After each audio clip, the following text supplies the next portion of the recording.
Белцикоме активизировались фальшивомонетчики. В середине марта злоумышленники сбыли 2 липовые купюры достоинством в 1000 рублей. Подделки были настолько качественно изготовлены, что обнаружить подмену смогли только банковские эксперты. Антон Булаев подробнее.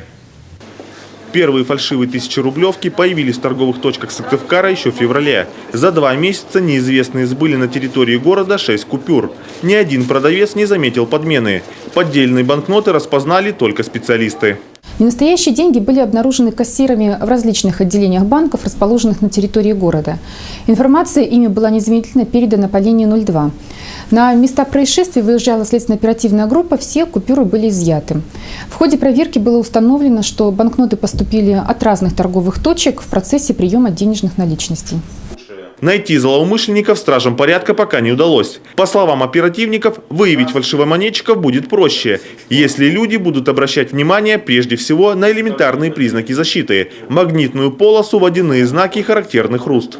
Поддельные денежные купюры в основном они изготовлены на бумаге низкого качества, склеиванием из 2 более тонких, в связи с тем, что выполнить бумагу такого же качества, как на предприятиях Гознак, в бытовых условиях, так скажем, не удается.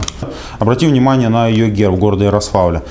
При физическом воздействии на указанный герб, можно обнаружить, что краска отслаивается, остается на ногтях. Это показывает о том, что купюра поддельная. Силовики рекомендуют пристально разглядывать получаемые банкноты и не разменивать деньги незнакомым лицам.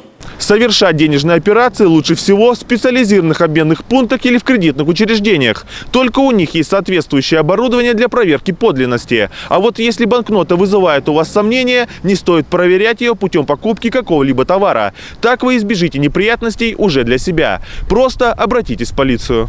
Стражи порядка рассчитывают на помощь горожан. Наказание за изготовление и сбыт поддельных дензнаков довольно суровое – до 15 лет лишения свободы.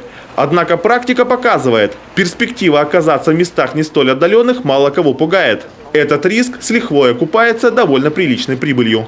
Антон Булаев, Олег Юшков, Василий Янин, телеканал Юрган, Сыктывкар.